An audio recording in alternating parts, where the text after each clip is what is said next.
Pour réaliser l'expérience, nous avons besoin d'une burette graduée, d'une éprouvette graduée, d'un Erlenmeyer qui nous permettra de faire juste la récupération des produits usagés, de 3 béchers pour le produit qu'on appelle solution attitrée, donc le produit dont on ne connaît pas la concentration, la solution titrante et le dernier bécher pour faire le titrage. Nous avons besoin également d'un agitateur magnétique, d'une piscette d'eau distillée, d'une pipette et de son système d'aspiration. Et la nouveauté cette année, c'est on n'utilisera pas un pH mètre, mais cette fois-ci un conductimètre. Donc vous avez l'appareil et la sonde qui est ici.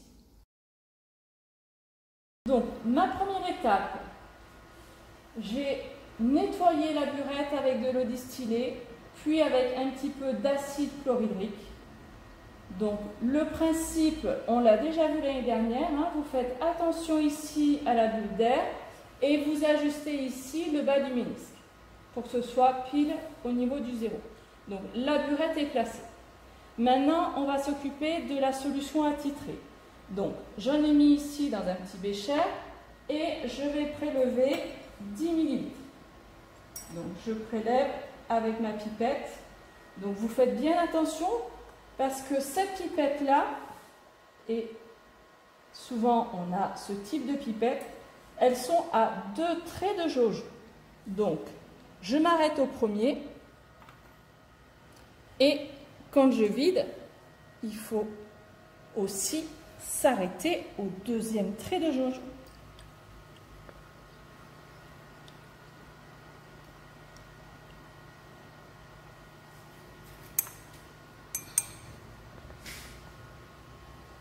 Et voilà.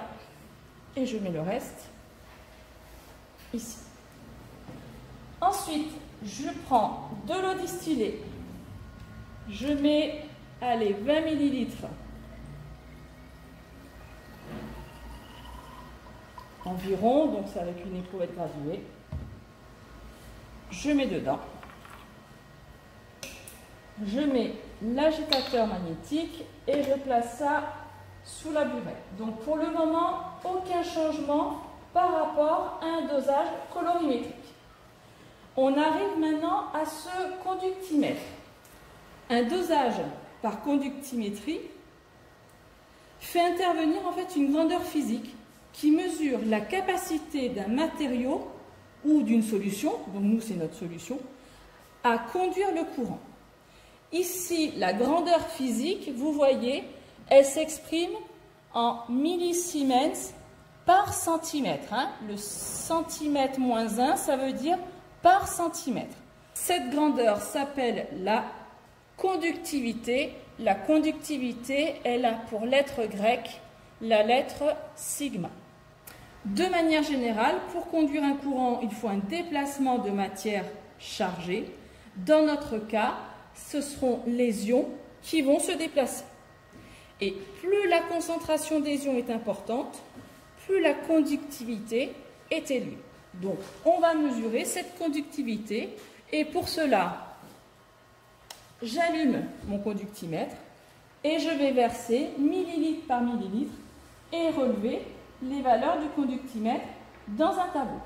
Donc, avant de faire l'expérience, je vais préparer mon tableau. Donc, on va sur atelier scientifique, comme d'habitude, on se met là. Donc, d'habitude, hein, on connecte des capteurs. Moi, j'ai juste besoin du tableur, donc je fais continuer sans interface.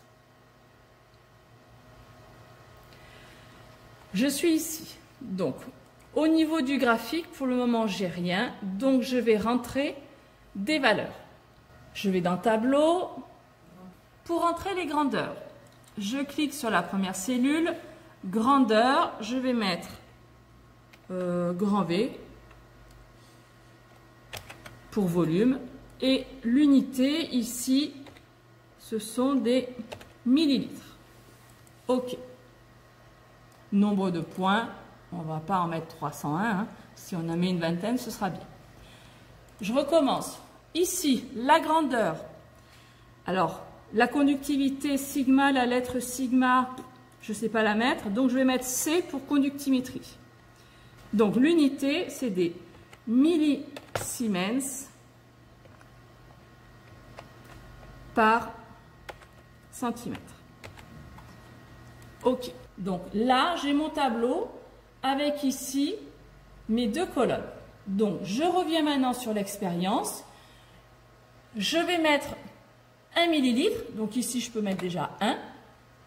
Et je vais relever la valeur de la conductivité. Donc, j'oublie pas d'installer tout ça dans la burette. Il faut que tout rentre. Donc, pour 0 millilitre, on observe ici que la conductivité, elle vaut environ 9. Donc, vous avez vu, ici, hein, je suis en saturation, donc je prends le calibre le plus grand. D'accord? Donc, pour 0, je suis à 9 millilitres, je peux mettre déjà cette valeur. Ensuite, je descends à 1 millilitre. Voilà. J'oublie pas d'agiter. Vous voyez la différence hein, quand on n'agite pas.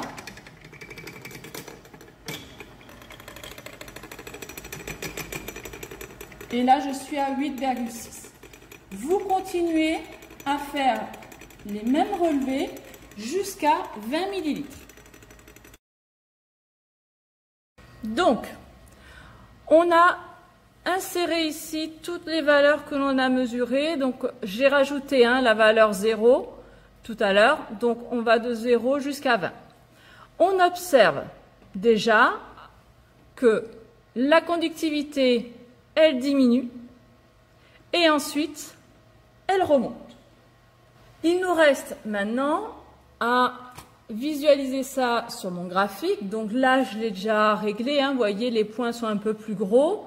Je peux un petit peu ajuster pour que ça prenne tout l'écran. L'idée maintenant, c'est de déterminer le volume à l'équivalence. Donc, on remarque ici que l'on a quasiment une droite avec une pente négative et de l'autre côté, une pente qui est positive. Donc, je fais clic droit, droite. Donc, je fais clic droit, je vais sur la droite. Alors, on voit que la partie la plus linéaire, c'est cette partie qui est là. Donc, d'ici à là. Et je fais entrer pour valider, hein, sinon ça ne marche pas. Je recommence de l'autre côté. Je fais entrer pour valider. Je fais clic droit, je redeviens sur normal. Donc, on observe ici que les deux droites se croisent en un point, le point qui est ici, et ce point, c'est le volume à l'équivalence. Donc, clic droit, coordonnées. Si je me mets ici, voilà, je suis à un volume à l'équivalence de 11,35 millilitres. À partir de ça, je fais la même chose que pour un dosage colorimétrique. Nous avons la fameuse formule Ca fois Va égale Cb fois V équivalent. Et à partir de là, vous pouvez déterminer la concentration de la solution à titrer.